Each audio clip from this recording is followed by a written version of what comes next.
Hi all, അസ്സലാമലൈക്കും. Welcome back to Silna's kitchen.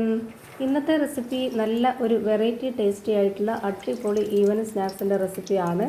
അവലും പഴവും വെച്ചിട്ടാണ് ഇത് തയ്യാറാക്കി എടുത്തിട്ടുള്ളത്. കുട്ടികൾക്കും വലിയവർക്കൊക്കെ ഒരുപാട് ഇഷ്ടമാവും. എത്ര കഴിച്ചാലും മതി വരില്ല.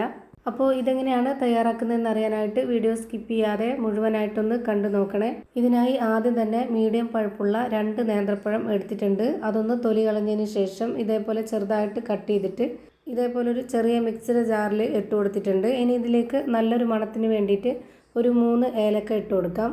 ഇനി ഇതൊരു നല്ല മധുരത്തിൻ്റെ പലഹാരം ആയതുകൊണ്ട് തന്നെ ഇതിലേക്ക് 1/2 കപ്പ് അളവിൽ പഞ്ചസാര ഇട്ട് കൊടുക്കുന്നുണ്ട്. ഇതിൻ്റെ മധുരത്തിനെ ഒന്ന് ബാലൻസ് ചെയ്യാനായിട്ട് ഒരു നുള്ള് ഉപ്പും കൂടെ ഇട്ട് കൊടുക്കാം. ഇനി ഒട്ടും വെള്ളം ചേർക്കാതെ ഇത് നല്ല പോലെ ഒന്ന് അരച്ചെടുക്കണം. വെള്ളം ചേർക്കാതെ നമ്മൾ അരച്ചെടുക്കുന്നത് പഴം നമുക്ക് നന്നായിട്ട് അരഞ്ഞു കിട്ടുമെങ്കിലും കൂടെ അതിൻ്റെ കൂടെ തന്നെ കഷ്ണങ്ങളായിട്ട് കിടക്കുകയും ചെയ്യും. ആ ഒരു രീതിയിൽ കിട്ടാൻ തന്നെയാണ് അങ്ങനെ അരച്ചെടുക്കുന്നത്. ഇനി ഇതിലേക്ക് വേണ്ടത് അവലാണ്. ഞാനിവിടെ നേരത്തെ തന്നെ വെള്ളത്തിലിട്ട് കുതിർത്ത് വെച്ചിരുന്നതിന് ശേഷം അതിൻ്റെ വെള്ളമെല്ലാം ഊറ്റിക്കളഞ്ഞിട്ടാണ് ഈ ഒരു അവല് ഇതുപോലൊരു ബൗളിലേക്ക് ഇട്ട് കൊടുക്കുന്നത്. ഞാൻ ചെറിയ സൈസിലുള്ള വെള്ള അവലാണ് എടുത്തിട്ടുള്ളത്. ഏത് അവലായിരുന്നാലും കുഴപ്പമൊന്നുമില്ല.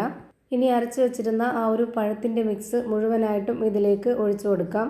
ഇനി ഞാനിതിലേക്ക് ഇട്ട് കൊടുക്കുന്നത് ബ്രെഡ് പൊടിച്ചതാണ്. ഞാനിവിടെ 250 ml കപ്പിൻ്റെ അളവിൽ 1 കപ്പ് ബ്രെഡ് പൊടിച്ചത് മുഴുവനായിട്ടും ഇട്ട് കൊടുത്തിട്ടുണ്ട്. ഈ ഒരു ബ്രെഡ് പൊടി ഇതിലേക്ക് ചേർത്ത് കൊടുക്കുന്നത് നമ്മുടെ പലഹാരം അകം നല്ല സോഫ്റ്റായിട്ട് കിട്ടാനാണ്. അതുമാത്രമല്ല ഇതെല്ലാം കൂടെ ചേരുമ്പോൾ ഒരു പ്രത്യേക ടേസ്റ്റാണ്. അടുത്തതായി ഇതിലേക്ക് തേങ്ങ ചിരകിയതാണ് ഇട്ട് കൊടുക്കേണ്ടത്. ഞാനിവിടെ 1/2 കപ്പ് അളവിൽ ഇട്ട് കൊടുക്കുന്നുണ്ട്. ഇനി ഇതിലേക്ക് ഇട്ട് കൊടുക്കേണ്ടത് വറുത്ത അരിപ്പൊടിയാണ്. അതും 1/2 കപ്പ് അളവിൽ എടുത്തിട്ടുണ്ട്. അത് മുഴുവനായിട്ടും ഇതിലേക്ക് ഇട്ട് കൊടുക്കാം. ഈ ഒരു അരിപ്പൊടി ഇട്ട് കൊടുക്കുമ്പോൾ നമ്മുടെ പലഹാരത്തിൻ്റെ പുറം ഭാഗം നല്ല ക്രിസ്പി ആയിട്ട് കിട്ടും. ഇനി ഇതിലേക്ക് നല്ലൊരു മണത്തിനും ടേസ്റ്റിനൊക്കെ വേണ്ടിയിട്ട് ഞാനിതിലേക്ക് വെളുത്ത എള്ളും കറുത്ത എള്ളുമാണ് ഇട്ട് കൊടുക്കുന്നത്. ഒരു 1/4 സ്പൂൺ അളവിൽ ഇട്ട് കൊടുത്തിട്ടുണ്ട്. എന്നിട്ട് ഇതുപോലെ നന്നായിട്ടൊന്ന് കുഴച്ചിട്ടെടുക്കാം. നമുക്ക് ഈ ഒരു മാവിൻ്റെ പരുവെന്ന് പറയുന്നത് നമ്മൾ ഏത് ഷേപ്പിലാണോ റെഡിയാക്കി എടുക്കുന്നത് ആ ഒരു ഷേപ്പിൽ നമുക്ക് പിടിക്കാനായിട്ട് കഴിയണം. അതാണ് നമ്മുടെ ഈ ഒരു മാവിൻ്റെ കറക്റ്റ് പരുവം. ഇപ്പോൾ ഞാനിതാ ഈ ഒരു മാവ് ഇതുപോലെ കുറച്ച് ടൈറ്റായിട്ട് ഈ ഒരു പരുവത്തിലാണ് കുഴച്ചെടുത്തിട്ടുള്ളത്. ഇനി നമ്മുടെ കയ്യിൽ കുറച്ച് ഓയിൽ സ്പ്രെഡ് ആക്കിയതിന് ശേഷമോ അല്ലെങ്കിൽ വെള്ളത്തിലൊന്ന് കൈ തൊട്ടെടുത്തതിന് ശേഷമോ ഇതിൽ നിന്ന് കുറച്ച് മാവ് എടുത്തിട്ട് ഇതുപോലെ ബോൾ ഷേപ്പിലാക്കിയിട്ട് ഒന്ന് പ്രസ് ചെയ്ത് കൊടുക്കുക. എന്നിട്ട് വിരൽ വെച്ചിട്ട് ഒരു ഹോൾ ഇട്ട് കൊടുക്കുന്നുണ്ട്. നിങ്ങൾക്ക് ഏത് ഷേപ്പിലാണോ ചെയ്യേണ്ടത് ആ ഒരു ഷേപ്പിൽ റെഡിയാക്കി എടുക്കുക. ഞാനിപ്പോൾ ഈ ഒരു ഷേപ്പിലാണ് എല്ലാം റെഡിയാക്കി എടുക്കുന്നത്. ഈ വീഡിയോസ് കണ്ടുകൊണ്ടിരിക്കുമ്പോൾ തന്നെ സിൽനാസ് കിച്ചൺ ചാനൽ ആദ്യമായിട്ട് കാണുന്നവരാണെങ്കിൽ പ്ലീസ് ഒന്ന് സബ്സ്ക്രൈബ് ചെയ്തേക്കണേ. ഒപ്പം തന്നെ ഈ വീഡിയോസ് നിങ്ങൾക്ക് ഇഷ്ടപ്പെടുകയാണെങ്കിൽ ഒരു ലൈക്ക് ചെയ്ത് ഷെയർ ചെയ്ത് സപ്പോർട്ട് ചെയ്യാനും മറക്കരുത്. ഇനി നമുക്കിതെല്ലാം ഒന്ന് ഫ്രൈ ചെയ്തിട്ടെടുക്കാം. അതിനായിട്ട് സ്റ്റൗവിലേക്ക് ഞാനൊരു കടായി വെച്ച് കൊടുത്തിട്ടുണ്ട്. അതിലേക്ക് കുറച്ച് ഓയിൽ ഒഴിച്ച് കൊടുത്തതിന് ശേഷം ഓയിൽ നന്നായിട്ടൊന്ന് ചൂടായിട്ട് വരുമ്പോൾ ഒരു മീഡിയം ടു ലോ ഫ്ലെയിമിൻ്റെ ഇടയ്ക്കുള്ള ഫ്ലെയിമിൽ വെച്ച് കൊടുത്തിട്ടുണ്ട്. ഇതിൻ്റെ അകമൊക്കെ നന്നായിട്ട് വെന്ത് വരാനുള്ളതാണ്.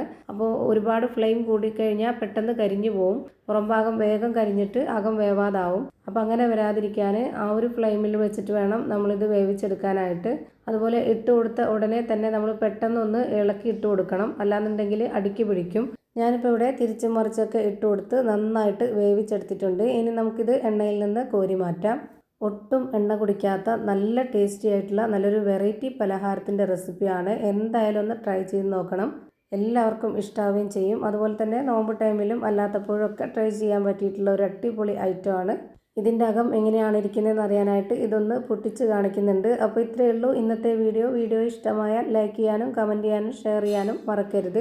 അതുപോലെ തന്നെ ഞാനിടുന്ന പുതിയ വീഡിയോസ് നോട്ടിഫിക്കേഷനായിട്ട് കിട്ടുന്നതിന് വേണ്ടി സബ്സ്ക്രൈബ് ചെയ്ത് ബെല്ലൈക്കൺ അമർത്തി അതിൽ ഓൾ എന്ന ഓപ്ഷൻ എനേബിൾ ചെയ്ത് കൊടുക്കാനും മറക്കരുത്. പുതിയൊരു വീഡിയോയുമായി വീണ്ടും വരും. Thank you for watching.